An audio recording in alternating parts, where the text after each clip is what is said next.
You ये previous year paper है जो कि 28 दिसंबर 2021 को ये परीक्षा आयोजित हुई थी। इसमें हम सीडीपी के 30 क्वेश्चंस देखेंगे।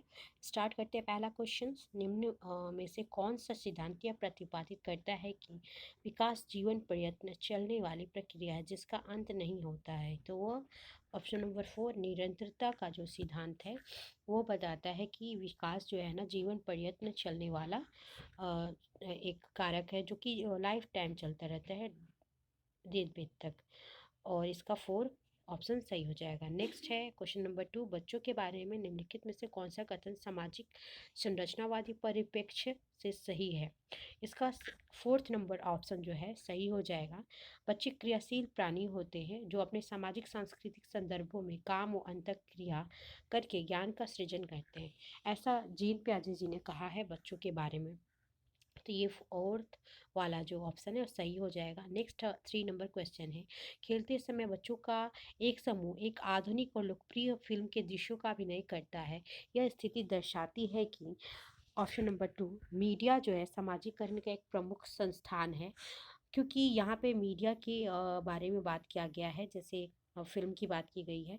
मीडिया सामाजिकरण का प्रमुख संस्थान माना जाता है क्योंकि मानव या मानव जो शिशु होता है अपने बचपन काल से लेके यौनावस्था तक अपने आत्म जानकार, व्यवस्थीकरण, सामाजिक संस्कृति इत्यादि का ज्ञान उसे होता चला आता है तथा वो अपने बुद्धि विवेक के माध्यम से सामाजिक बनने का प्रयास करता है। तो इसमें मीडिया भी अहम रोल अदा करती है, जो कि ऑप्शन नंबर 2 सही हो जाएगा। नेक्स्ट 4th नंबर क्वेश्चन है, ये मैच करना है आपको, तो इसका आप क्वेश्चन यहाँ देख सकते हैं। नेक्स्ट हम लोग इसका आंसर देखेंगे। इसका ऑप्शन नंबर 2,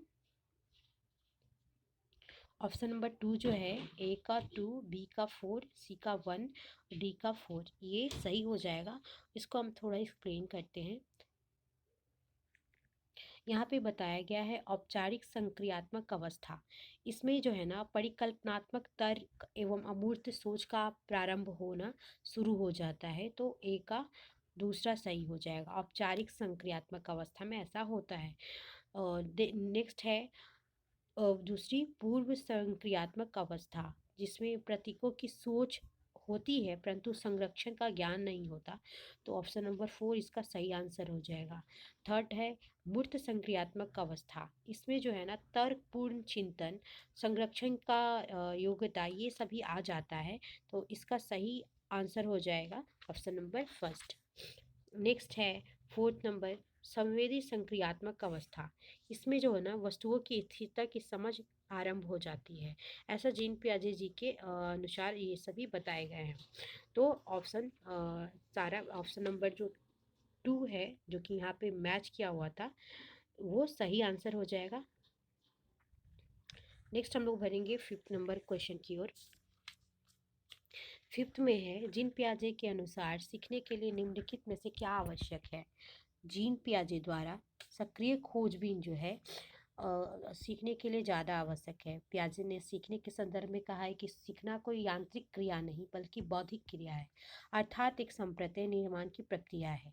यह संप्रत्यय निर्माण बालक की आयु के अनुसार होता रहता है। तो इसका ऑप्शन नंबर 2 सही हो जाएगा। नेक्स्ट 6 नंबर है, लेव वाइगोस्की के विचारों पर आधारित सामाजिक संरचनात्मक कक्षा में निम्न में से किसका समर्थन नहीं किया जाता है? 6 का ऑप्शन नंबर 1 परीक्षा के लिए अधिगम जो है वो सही आंसर हो जाएगा। नेक्स्ट बढ़ते हैं 7 नंबर क्वेश्चन की ओर। लेव वाइगोस्की के अनुसार बच्चे चिंतन और व्यवहार करने के तरीके कैसे अर्जित करते हैं जिससे समुदाय की संस्कृति का निर्माण होता है? तो इसका ऑप्शन नंबर फर्स्ट सही हो जाएगा। सामाजिक अंतःक्रियाएं द्वारा बच्चों का जो है ना समुदाय की संस्कृति का निर्माण होने लगता है, ऐसा लेव वाइगोस्की ने ये बातें बताई हैं कि अंतःक्रियाओं के द्वारा वो ज्ञान, सामाजिक ज्ञान को अर्जित करता है। नेक्स्ट है 8 नंबर, लॉरेंस कॉलबर्ग द्वारा दिए गए नैतिक विकास में सार्वभौमिक नैतिक सिद्धांत अभिनवीकरण किसमें सही वर्णित है? तो इसका 3rd ऑप्शन जो है अमूर्त सार्वभौमिक सिद्धांत, जो संपूर्ण मानवता के लिए मान्य हो। जैसे कि लॉरेंस कॉलबर्ग एक अमेरिकी वैज्ञानिक थे और इन्होंने अमूर्त सार्वभौमिक सिद्धांत जो कि पूर्ण मानवता के लिए मान्य हो वो वर्णित किया है। तो ये ऑप्शन जो है सही आंसर हो जाएगा। नेक्स्ट है 9 नंबर क्वेश्चन, प्रगतिशील शिक्षा बालकों के प्रति कैसा दृष्टिकोण रखती है? तो प्रगतिशील शिक्षा जो है ऑप्शन नंबर 4, जिज्ञासु प्राणी अपने आसपास को खोज अन्वेषण करके जानना चाहता है, इसलिए ऑप्शन 4 सही हो जाएगा। प्रगतिशील शिक्षा के अंतर्गत शिक्षा का एकमात्र उद्देश्य बालकों का समग्र विकास करना है, ओवरऑल डेवलपमेंट होता है। प्रगतिशील शिक्षा जटिल पारंपरिक शिक्षा प्रणाली के विकल्प के रूप में उभर कर सामने आई है। जटिल जो शिक्षा प्रणाली था जो कि कॉम्प्लेक्स था, उसके नए तरीकों में ये प्रगतिशील शिक्षा उभर के आई है, जिसमें बच्चों को सिर्फ ना स्टडी तक ही सीमित रखा जाता है, ओवरऑल डेवलपमेंट उसका सर्वांगीण विकास किया जाता है। जैसे कल्चरल, इमोशनल, फिजिकल, बहुत सारी चीज़ें इसमें आ जाती हैं। तो इसका ऑप्शन नंबर 4 सही हो जाएगा। नेक्स्ट है 10 नंबर क्वेश्चन, निम्नलिखित में से कौन सा विकल्प बुद्धि प्रकार के लिए हार्वर्ड गार्डनर के अनुसार सही है? ऑप्शन नंबर 4, हार्वर्ड गार्डनर ने इन्होंने 9 प्रकार की बुद्धि के प्रकार बताए थे, और हार्वर्ड गार्डनर जो है इन्होंने 1983 में 83 ईस्वी में बुद्धि का नवीन सिद्धांत प्रतिपादित किया था, जिसके अनुसार अंतर व्यक्तिगत, प्राकृतिकवादी, शारीरिक रूप से क्रियाशील, ये सभी जो है ना ऑप्शन सही है, जबकि अदर ऑप्शन की अपेक्षा ये ऑप्शन ज़्यादा सही है, ज़्यादा करेक्ट है। तो ऑप्शन नंबर 4 इसका सही आंसर हो जाएगा। नेक्स्ट है 11 नंबर क्वेश्चन, लेवाई गोस्की के परिप्रेक्ष्य में भाषा भाषा जो है संज्ञानात्मक विकास में सहायक होता है। ये बोलते हैं संज्ञानात्मक विकास में सहायक होता है, जबकि जीन प्याजे जी कहते हैं कि भाषा संज्ञानात्मक विकास में उतना सहायक नहीं है। तो ऑप्शन नंबर 2 इसका सही आंसर हो जाएगा। नेक्स्ट है 12 नंबर क्वेश्चन, एक सहशैक्षिक कक्षा में अध्यापक को निम्नलिखित में से कौन सा व्यवहार नहीं करना चाहिए क्योंकि वह जेंडर रूढ़िवादिता को पुनर्बलित करेगा? 12 का ऑप्शन नंबर फर्स्ट सही हो जाएगा। और पुनः बलित करेगा, एक समान लिंग के समूह बनाना, लड़के और लड़कियों को पृथक अधिगम कराना, ये जो है ना ये रूढ़िवादिता को बढ़ावा देगा, न कि उसे कम करेगा, इसलिए ऑप्शन नंबर 1 सही हो जाएगा। नेक्स्ट है 13 नंबर क्वेश्चन, विद्यार्थियों के आकलन के लिए राष्ट्रीय शिक्षा नीति 2020 द्वारा निम्नलिखित में से कौन से उपकरण या प्रविधियां प्रस्तावित की गई हैं? तो 13 का ऑप्शन नंबर 4 ABCD सारे सही हो जाएंगे, जिसमें आ जाएगा भूमिका अदा करना, समूह में कार्य करना, पोर्टफोलियो बनाना, परियोजना, ये सभी सारे इसके अंदर आ जाएंगे। नेक्स्ट है 14 नंबर क्वेश्चन, विद्यार्थियों द्वारा कक्षा में मातृभाषा के प्रयोग के संदर्भ में कौन सा कथन सही है? ऑप्शन नंबर 2, स्कूल को सभी विद्यार्थियों की भाषाओं का सम्मान करने की संस्कृति अपनानी चाहिए। जो भी बच्चा जिस परिदृश्य से आ रहा है और वो जैसी भाषा भी बोलता है, उसका मजाक उड़ाने के बजाय उसको अपनाना चाहिए, उसको प्रोत्साहित करना चाहिए कि अपनी लैंग्वेज में ही बहुत कुछ वो बोल सके और धीरे धीरे उसका विकास हो। तो ये जो कथन है 14 का ऑप्शन नंबर 2 सही हो जाएगा। नेक्स्ट है 15 नंबर क्वेश्चन, एक अध्यापक को अपनी कक्षा में बच्चों के सामाजिक सांस्कृतिक संदर्भों को प्रधानता देते हुए एक सांस्कृतिक रूप से उत्तरदायी शिक्षा शास्त्र को अपनाना चाहिए। विद्यालयों को एक संरचित एक रूप पाठ्यक्रम का अनुसरण करना चाहिए और कक्षा में व्यक्तिगत विभिन्नताओं पर गौर नहीं करना चाहिए। दोनों कथन सही है और दोनों जो कथन है एक नंबर यहाँ पे ये सही है, जबकि एक संरचित पाठ्यक्रम अनुसरण करना चाहिए, ये जो है ना ऑप्शन 3 इसका सही ऑप्शन हो जाएगा, क्योंकि यहाँ पे सेकेंड में बात की गई है कि विद्यालयों को एक संरचित एक रूप पाठ्यक्रम को अपनाना चाहिए, उसका अनुसरण करना चाहिए और व्यक्तिगत विभिन्नताओं पर गौर नहीं करना चाहिए, जो कि गलत हो जाएगा, क्योंकि व्यक्तिगत विभिन्नताओं को इम्पॉर्टेंस देना चाहिए, क्योंकि सब कोई अलग होते हैं, सब इंडिविजुअल एक दूसरे से कहीं ना कहीं भिन्न है और सब में कुछ ना कुछ भिन्नताएं हैं, तो उनको डाइवर्सिटी को सम्मान देना चाहिए, उसको प्रोत्साहित करना चाहिए, ना कि गौर नहीं करना चाहिए, ये गलत हो जाएगा। तो ऑप्शन नंबर 3 इसका सही आंसर हो जाएगा, 15 का ऑप्शन नंबर 3। नेक्स्ट है 60 नंबर क्वेश्चन, गुणज वैकल्पिक की पहचान क्या है? तो गुणज वैकल्पिक का पहचान हो जाएगा ऑप्शन नंबर फर्स्ट, गणन कौशल क्षीणता, उसको बच्चे को गुना करने में या गिनती करने में उसको परेशानी होगी, संख्याओं का गणितीय तथ्यों को समझने में उसे दिक्कत होती है। तो जैसे गुणज वैकल्य बताया है, वैकल्य का मतलब होता है किसी प्रकार का डिसेबिलिटी। तो ऑप्शन नंबर फर्स्ट 16 का सही आंसर हो जाएगा। आगे बढ़ते 60 नंबर क्वेश्चन की ओर। समावेशी शिक्षा में कौन सम्मिलित है? तो 17 का सही आंसर हो जाएगा ऑप्शन नंबर 4, जो कि ABCD सारे आ जाएंगे। अधिगम अक्षमता वाले विद्यार्थी भी उसमें पढ़ेंगे।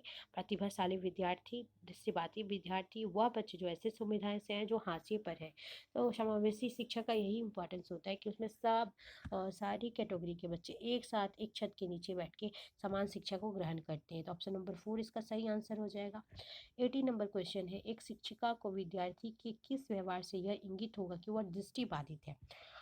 18 का 4 नंबर जो ऑप्शन है, पढ़ने में चुनौती महसूस करना और पढ़ते समय आंखें मिचकाना, ये उसका पता चल जाएगा कि उसे थोड़ा सा आंखों में प्रॉब्लम या दृष्टिबाधित है। तो ऑप्शन नंबर 4 जो है उसका सही आंसर हो जाएगा। कहीं ना कहीं उसमें अक्षमता ये नज़र आ जाएगी। 19 नंबर क्वेश्चन है, मेधावी अधिगमकर्ताओं की आवश्यकताओं को पूरा करने के लिए एक अध्यापिका को क्या करना चाहिए? 19 का ऑप्शन नंबर 4, मध्यम से उच्चतम श्रेणी के चिंतन वाले कार्यकलाप को देना चाहिए ताकि उसका और ज़्यादा विकास हो सके और वो ज़्यादा आगे बढ़ सके। नेक्स्ट है 20 नंबर क्वेश्चन, निम्न में से समावेशी कक्षा में किसका प्रयोग करना चाहिए? ऑप्शन नंबर 2, यथोचित समायोजन। यथोचित समायोजन को समावेशी कक्षा में प्रयोग करना चाहिए। समावेशी शिक्षा में सभी व्यक्तियों की समानता के अधिकार को पहचानने, सभी बालकों एवं बालिकाओं को विशिष्ट आवश्यकताओं के साथ साथ शिक्षा के समान अवसर प्रदान करने चाहिए। तो इसका सही ऑप्शन नंबर 2 हो जाएगा। नेक्स्ट है 21 नंबर क्वेश्चन, निम्न में से कौन से कारक अधिगम को प्रभावित करते हैं? ऑप्शन नंबर 4, ABCD सारे सही हो जाएंगे। अधिगमकर्ताओं की अभिवृत्ति जो है और नेक्स्ट अधिगमकर्ताओं की आयु, अध्यापन की शिक्षा शास्त्रीय तकनीकें, अधिगमकर्ताओं का सामाजिक सांस्कृतिक संदर्भ, ये सभी सारे कारक जो है ना अधिगम को, लर्निंग को प्रभावित करते हैं। क्योंकि अगर आपकी आयु है वो भी आपको सीखने में हेल्प करती है। एक छोटा बच्चा उसका माइंड ज़्यादा अच्छा रहता है, जितना आसानी से वो चीज़ों को ग्रैब करता है, बड़े होने पे चीज़ों को याद करना समझना थोड़ा सा टफ हो जाता है। तो ऑप्शन नंबर 4 इसका सही आंसर हो जाएगा। नेक्स्ट है 22 नंबर क्वेश्चन, अर्थपूर्ण अधिगम के लिए 22 का सही आंसर हो जाएगा ऑप्शन नंबर फर्स्ट, जो कि A और B दोनों आ जाएगा। बच्चों को समादृत महसूस होना चाहिए। नेक्स्ट है, बच्चों के अनुभवों को समाहित करना चाहिए। ये बहुत ज़रूरी है कि बच्चे जो भी बात बोल रहे हैं उसको शिक्षण कार्य में यूज करें, ताकि उसको लगे वो जो नहीं समझ पा रहा है वो टीचर को समझ में आए और उससे समझा पाए, और वो कितना समझ रहा है इस बात को जानने में भी आसानी रहेगी। तो 22 का ऑप्शन नंबर फर्स्ट, A और B दोनों सही हो जाएंगे। नेक्स्ट 23 नंबर क्वेश्चन है, विद्यार्थियों द्वारा अधिगम की प्रक्रिया के दौरान की गई त्रुटियों पर एक माध्यमिक विद्यालयी स्तर के अध्यापक को कैसी प्रतिक्रिया देनी चाहिए? 23 का सही आंसर हो जाएगा आपका ऑप्शन नंबर 3, विद्यार्थियों को अपनी स्वयं की त्रुटियों को पहचानने और उन पर काम करने के अवसर देने चाहिए। सॉरी, देना चाहिए। ये इसका सही आंसर हो जाएगा 23 का option number 3। Next 24 number question, एक विद्यार्थी को अपने को गणित में होशियार समझती है।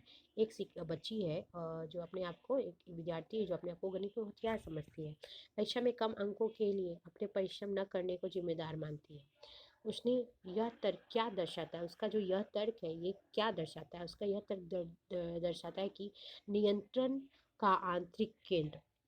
एक विद्यार्थी जो अपने को गणित में होशियार समझती है, परीक्षा में कम अंकों के लिए अपने परिश्रम न करने की को जिम्मेदार मानती है, तो उनका तर्क नियंत्रण के आंतरिक केंद्र को यह भाव दर्शाता है। तो ऑप्शन नंबर फर्स्ट जो है इसका सही आंसर हो जाएगा। नेक्स्ट 25 नंबर क्वेश्चन, क्या अध्यापन अधिगम प्रक्रिया में भय की कोई भूमिका होती है? सही विकल्प चुनिए। ऑप्शन नंबर 2, नहीं, भय की वजह से अधिगम से संबंध विच्छेद हो जाता है और विद्यार्थी भयपूर्ण परिस्थितियों में बहुत कम जोखिम लेते हैं और बहुत कम सीखते हैं, ये भी बोल सकते हैं। तो भय, डराना धमकाना तो कभी नहीं चाहिए बच्चों को। बहुत लोग बोलते हैं मारिए पीटिए, उनको समझ में नहीं आता कि बच्चे गाय बैल नहीं है जिसको डंडा उठाया और पीट दिया, जबकि गार्जियन भी बोलते लीजिए पीटिए जितना मन है पीटिए, जो कि सरासर गलत है। ऐसा नहीं होना चाहिए, बात करके आप समझा सकते हैं। और यहाँ दिया भी है कि नहीं, भय की वजह से लर्निंग जो है उससे बच्चा दूर चला जाता है और सीखना नहीं चाहता, और सीखने के प्रति जो उसकी भय की जो उसका जो मेंटल पोजीशन है वो रिक्स नहीं लेना चाहता है, तो रिक्स लेने से बचता है, तो ऐसे सिचुएशन आने लगता है। 25 का 2 ऑप्शन सही हो जाएगा। नेक्स्ट है 26 नंबर क्वेश्चन। अध्यापक को बच्चों में अधिक संज्ञान अपने ही चिंतन के बारे में सोचने की योग्यता को विकसित करने पर बल और बढ़ावा देना चाहिए। अधिसंज्ञानात्मक ज्ञान बच्चों को अपने चिंतन को स्वनियंत्रित करने में मदद करता है। तो 26 का ऑप्शन नंबर फर्स्ट जो है सही हो जाएगा। दोनों सही है और दोनों एक दूसरे के जो तर्क है आर वो पहले कथन को सेटिस्फाई करता है, व्याख्या करता है, तो दोनों पहला ऑप्शन सही हो जाएगा 26 का। नेक्स्ट है 27 नंबर क्वेश्चन। इनमें से कौन सी विधि अर्थपूर्ण अधिगम के लिए सबसे ज़्यादा प्रभावशाली है? तो 27 का ऑप्शन नंबर थर्ड, संयोजन के माध्यम से समझना, एडजस्टमेंट के माध्यम से समझना, जबकि रटकर याद करना को तो मना किया गया है। निष्क्रिय श्रवण, एक्टिव है ही नहीं और सुने जा रहे हैं तो भी कोई काम नहीं बनेगा, जरूर लिख सकते हैं, समझ सकते हैं, दिमाग लगा सकते हैं। और नेक्स्ट है फोर्थ वाला, ड्रिल और बार बार अभ्यास, इसको भी मना ही किया गया है, ये गलत है, निगेटिव हो जाता है। ऑप्शन नंबर थर्ड इसका सही आंसर हो जाएगा। नेक्स्ट देखते हैं 28 नंबर क्वेश्चन। विद्यार्थी अक्सर प्राकृतिक घटनाओं के बारे में असहजज्ञ सिद्धांत रच लेते हैं। एक अध्यापिका को, क्योंकि यहाँ पे ऑप्शन दिया गया है, 28 का थर्ड हो जाएगा। नेक्स्ट पेज पे हम लोग चलते हैं।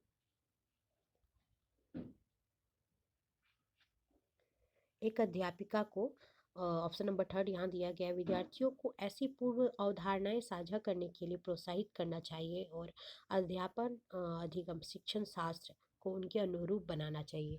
जो भी अगर उसके मन में किसी तरह का डर है, संकोचना है, तो उसको बताने के लिए, साझा करने के लिए प्रोत्साहित करना चाहिए कि बहुत बार बच्चे आसानी से बोलते नहीं हैं, और शिक्षण शास्त्र को उनके अनुरूप बना देना चाहिए ताकि वो पढ़ सके, समझ सके। नेक्स्ट है 29 नंबर क्वेश्चन। संप्रत्यात्मक समझ हेतु अध्यापन के लिए एक अध्यापक को क्या करना चाहिए? तो इसका ऑप्शन नंबर फर्स्ट जो है, एक अध्यापक को विद्यार्थियों के पूरे ज्ञान से संबंधित पूर्व ज्ञान से संबंध स्थापित करते हुए, रिलेट करते हुए नए ज्ञान को जोड़कर पढ़ाना चाहिए, जिससे बच्चा आसानी से समझ सके। तो ऑप्शन नंबर जो है 29 का फर्स्ट सही हो जाएगा। नेक्स्ट है 30 नंबर क्वेश्चन। निम्नलिखित में से कौन सी एक प्रभावशाली सामाजिक संरचनावादी कक्षा की विशेषता और या गुण है? तो ऑप्शन नंबर फोर्थ, सामूहिक कार्य और सामूहिक समस्या समाधान को प्रोत्साहित किया जाना, ये जो है ना एक प्रभावशाली कक्षा की विशेषता है। हमारे यहाँ जब भी कोई फंक्शन या पार्टी होती है तो ईच और एवरी स्टूडेंट का बहुत ज़्यादा कंट्रीब्यूशन होता है, जो कि दिखाता है कि सबने बहुत ज़्यादा मेहनत के, सब पार्टिसिपेट करते हैं, चाहे वो किसी भी तरह का काम हो, डेकोरेशन हो या किसी भी तरह का काम हो। तो ये सामूहिक कार्य को दिखाता है कि आप किस तरह से मिल करके समस्या को समाधान करते हैं, उसको सफल बनाते हैं, कोई भी काम को सामूहिक रूप से काम करते हैं। तो ये ऑप्शन सही हो जाएगा, 30 का फोर्थ नंबर ऑप्शन सही हो गया। थैंक यू फ्रेंड्स, मिलते हैं नेक्स्ट वीडियो में।